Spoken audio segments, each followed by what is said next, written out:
बहुत अच्छे होंगे और आपकी प्रिपरेशन बहुत अच्छे से चल रही होगी।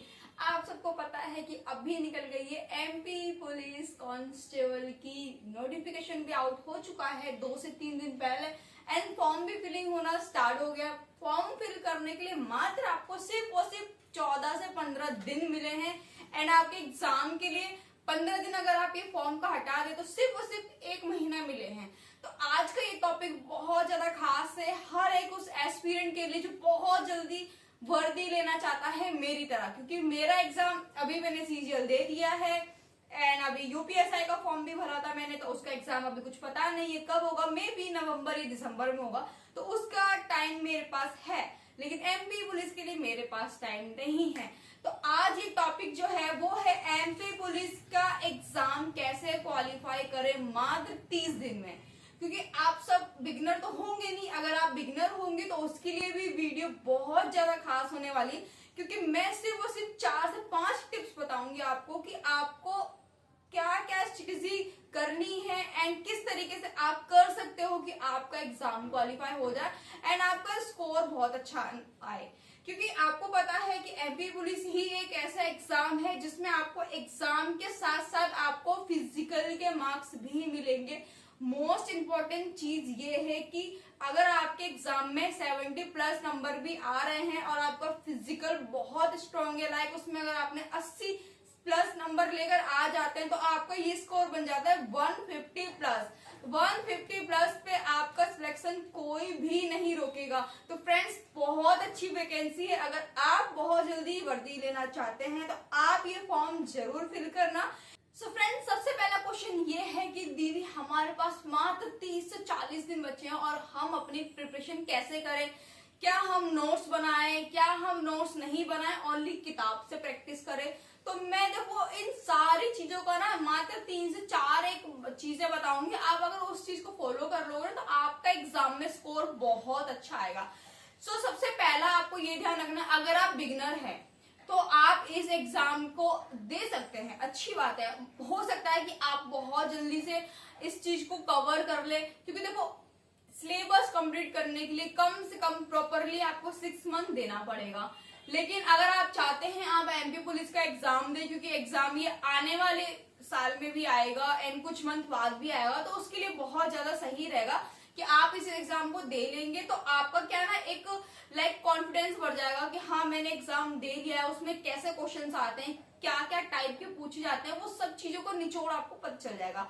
बिगिनर्स के लिए था ये। लेकिन जैसे मैं हूं, मैं एग्जाम भी दे रही हूँ, प्रिपरेशन भी कर रही हूँ एंड काफी लोगों का क्वेश्चन ये था कि दीदी आप कितने एग्जाम की प्रिपरेशन कर रहे हो।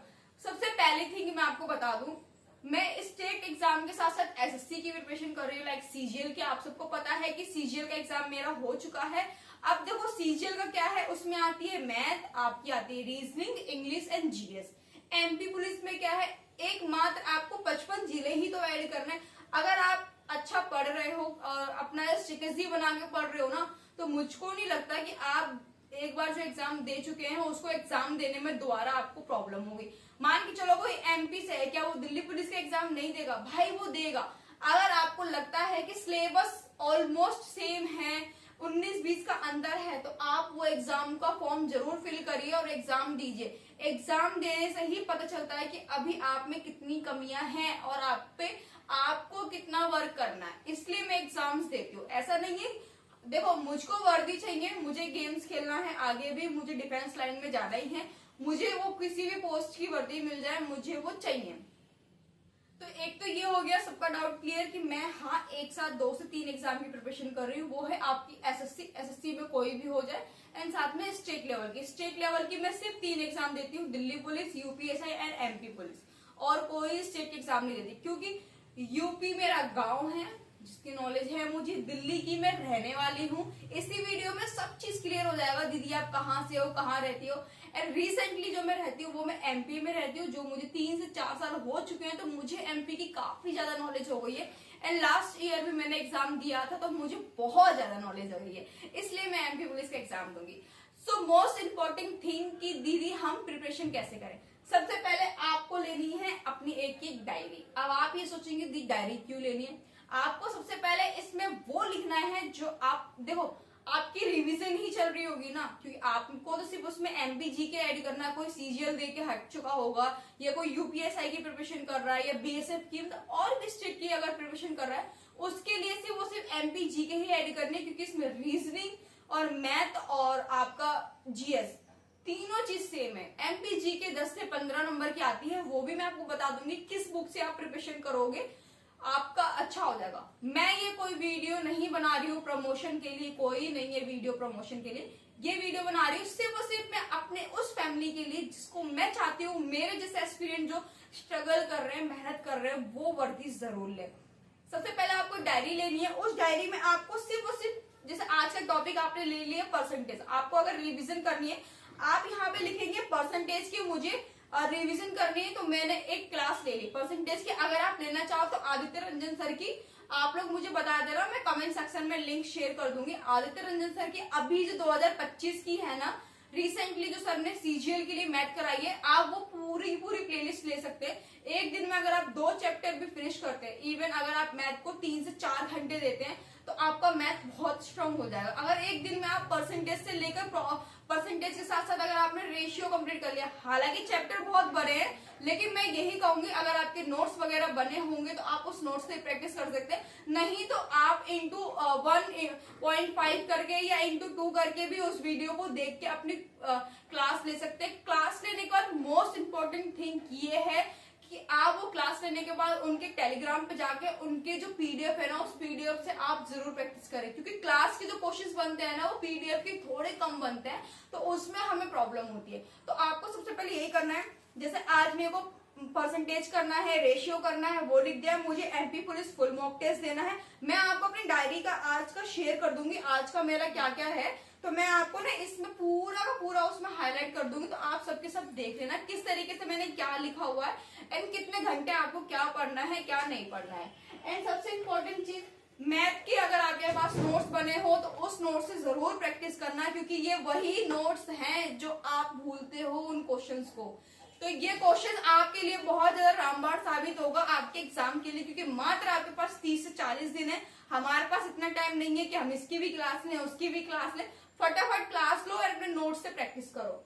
एंड ये तो आपको पता है कि रफ नोटबुक होना सबके पास बहुत ज्यादा जरूरी है, क्योंकि ये ही एक वो चीज है, मैथ और रीजनिंग आपको स्कोर बहुत ज्यादा दिलाएगा, लेकिन जो आपका एग्जाम क्वालिफाई कराएगा वो है आपका जीएस और एमपीजी के।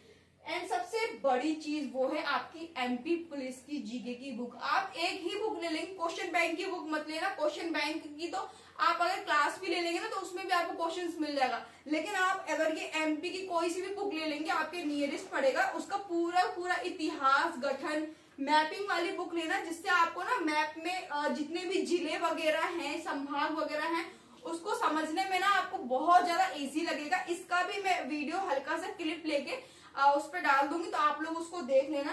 एंड सबसे इम्पोर्टेंट चीज ये है कि मेरे पास जीएस के मेरे प्रॉपर नोट्स बने रखे हैं, तो मैं इससे प्रैक्टिस कर लेती हूँ। मैं जितना हो सकता है उतना मैं अपने नोट से प्रैक्टिस करती हूँ। तो मैं आपको यही बोलूंगी, क्लास लेनी हो तो आप सिर्फ एक एमपी जीके की क्लास ले लेना, क्योंकि आपको उसमें क्वेश्चंस पता चल जाएगा किस क्वेश्चन से के कितना वेटेज है कितना वेटेज नहीं है। एंड दूसरी थिंग, आप मैथ की क्लास ले सकते हो, मैथ की क्लास के साथ साथ आप अपने नोट से प्रैक्टिस करना, वो ज्यादा बेस्ट रहेगा। और बाकी जितना हो सकता है ना उतना आप लोग मॉक टेस्ट देना। मॉक टेस्ट आपको बता दूं, एक आप टेक्स्ट बुक से दे सकते हैं। अगर आप लोगों ने टेक्स्ट बुक परचेज नहीं करा है तो आप मेरा कोड यूज करके भी परचेज कर सकते हो। मैं आपको हर बार अपनी वीडियो में भी शेयर करती हूँ, तो बहुत ज्यादा डिस्काउंट भी मिल जाता है मेरे कोड से, तो आप उसका यूज करके भी अपना परचेस कर सकते हैं। एंड अगर आप पैसा खर्च नहीं करना चाहते हैं तो आप एक टेक्स्ट बुक रैंकिंग करके, जो गगन प्रताप सर का चैनल है ना, आप उस पर जाके भी अपना मॉक टेस्ट दे सकते हैं। नहीं भी तो आप विनर्स इंस्टीट्यूट का चैनल भी डाउनलोड कर सकते हैं एंड उस पर भी मॉक टेस्ट दे सकते हैं। एंड आप लोग मॉक टेस्ट जरूर देना, क्योंकि मॉक टेस्ट देने के बाद अगर मान के चलो आपने 1.5 घंटे में मॉक टेस्ट दिया तो कम से कम 2 घंटे एनालिसिस को जरूर देना, क्योंकि अगर आप एनालिसिस नहीं करोगे तो आपको पता नहीं चलेगा कि आपका क्या मिस्टेक हो रहा है क्या मिस्टेक नहीं हो रहा है। आप जितनी देर मॉक टेस्ट दे रहे हो ना, उससे कई ज्यादा टाइम आप अपना एनालिसिस को देना, तब भी आपको पता चलेगा कि आपकी अभी और कितनी कमियां हैं आपके अंदर और आपको कितना और वर्क करना है। जैसे किसी को 8 घंटा पढ़ना है, 8 घंटे, देखो आप इस तरीके से टाइम टेबल मत बनाना कि मुझे 8 घंटे में ये पढ़ना, नहीं, मुझे ये बनाना है कि मुझे परसेंटेज पढ़ना है। मैं 1 घंटे में कंप्लीट करूं चाहे उसे 2 घंटे में कंप्लीट करूं, वो मेरे पे डिपेंड करता है। तो अपना टाइम टेबल इसी अकॉर्डिंग बनाना कि टाइम मत उसमें मैनेज करना, बस उसमें मैनेज ये करना है कि मुझे हिंदी इतनी देर में हिंदी कंप्लीट करनी है, हिंदी का ये चैप्टर कंप्लीट करना है, या आपका जीके हो गया, इंग्लिश हो गया, व्हाटएवर आपके एग्जाम में जो जो सब्जेक्ट आ रहा है वो आप सबको पता होना चाहिए। प्रीवियस ईयर पेपर को अच्छे से लगा लेना। अगर आपने इतनी सारी चीजें कर ली ना, और ज्यादा देखो इसमें कोई ज्यादा फोर्स वाला काम नहीं है, काम वही है, आपके पास सब चीजें रखी हुई है, सारा मटेरियल रखा हुआ है, सिर्फ आपको रिवीजन करना है। हम क्या करते हैं, क्लास पे क्लास लिए जाते हैं, हम रिवीजन नहीं करते। रिवीजन नहीं करोगे तो आपको पता ही क्या चलेगा भाई, क्वेश्चंस का लेवल ही समझ में नहीं आएगा। इसलिए जितना हो सकता है उतना रिवीजन करो एंड मॉक टेस्ट दो एंड एनालिसिस करो। ये 3 से 4 चीज अगर आपने फोकस कर ली तो भाई ये वर्दी जरूर आपके नाम होने वाली है, क्योंकि इसमें नंबर है फिजिकल का। एंड इस वर्दी का मैं बहुत ज्यादा इंतजार कर रही थी, क्योंकि मेरा फिजिकल बहुत ज्यादा स्ट्रांग है, अच्छा है, और मुझे प्राउड भी है कि मेरा फिजिकल अच्छा है। तो मैं यही कोशिश करूंगी मेरे एग्जाम में 80+ नंबर तो आ ही जाए, बाकी तो कोई रोक ही नहीं रहा मुझे। आई होप कि आपका एग्जाम बहुत अच्छे से जाए एंड आप अपनी प्रिपरेशन बहुत अच्छे से करें। एंड आप लोग साथ ही साथ एग्जाम देने के बाद तुरंत फिजिकल में लग जाना, क्योंकि फिजिकल के लिए भी टाइम नहीं मिलने वाला। जैसे वैकेंसी निकली है और आपका फॉर्म फिलिंग होना शुरू हो गया 2 दिन के अंदर, 15 दिन में आपका फॉर्म फिलिंग बंद हो जाएगा एंड उसके बाद आपका एग्जाम शुरू हो जाएगा। तो ऐसे फिजिकल में टाइम नहीं मिलेगा, तो जितना हो सकता है ना उतना अपने आप को रगड़ दो भाई, अच्छे से रगड़ दो पढ़ाई में, अच्छे से कम दिन में 8 से 10 घंटे इतने अच्छे से दो। वो प्रॉपरली टाइम 8 से 10 घंटे होंगे ना, वो चाय के साथ साथ पढ़ाई वाले नहीं होने चाहिए, वो ओनली पढ़ाई वाले होने चाहिए। भले आप 12 घंटे पढ़ लो, उसमें चाय पी रहे हो, घूम रहे हो, कोई मतलब नहीं। आप 6 घंटे पढ़ो, लेकिन वो प्रॉपर पढ़ो, वो बहुत ज्यादा इंपॉर्टेंट रहेगा। तो ये ब्लॉग बस यही चीज है कि आपको 2 से 3 चीजें मैंने बताई है और अपनी वो स्ट्रेटेजी बताई है जो मैं फॉलो कर रही हूँ। आप लोग के लिए बहुत ज्यादा रामबाण साबित होने वाली है। इस चीज को ना एक दिन करके जरूर देखना, और मेरे कहने पर ना एक चीज और जरूर करना, वो है आपका टाइमर। आप 1 घंटा पढ़ रहे हो ना, ऐसा मत पढ़ो आप 1 घंटा पढ़ रहे हो, आप टाइमर को ऑन करो। जैसे मैंने आज जीएस उठा ली, मैंने जीएस 5 मिनट पढ़ी, मैंने टाइम को रोक दिया, फिर मैंने जीएस 10 मिनट पढ़ी, स्टार्ट कर दिया, वो 10 मिनट मैंने पढ़ लिया, फिर अगर मेरा मन नहीं है मैंने टाइम को रोक दिया। आप 1 से 2 दिन ना कंटिन्यू, और आपने 8 घंटे उस टाइमर के साथ पढ़ लिया ना, मैं आपको चैलेंज देती हूँ, आपका एग्जाम कोई नहीं रोक सकता निकालने से, गारंटी के साथ दे रही हूँ। और ये 8 घंटे कंप्लीट करने में ना आपको मम्मी पापा याद आ गई तो मेरा नाम चेंज कर देना। क्योंकि हम क्या करते हैं यार, 1 घंटे हमने पढ़ाई तो कर ली, क्या 1 घंटे में हमने पानी पिया, वो टाइमर रोका? 1 घंटे में हम वॉशरूम गए, वो टाइमर रोका? नहीं रोका। वो हमने 1 घंटे जोड़ दिया, ऐसे जोड़ते जोड़ते 14 से 15 घंटे हो जाते हैं। कोई मतलब नहीं है ऐसे। आप टाइमर के साथ स्टडी करो एंड इन चीजों को फॉलो करो, आपका एग्जाम जरूर क्वालिफाई होगा। सो मिलती हूँ मैं आपको अपनी अगली वीडियो में। Bye, take care and wish you very all the best.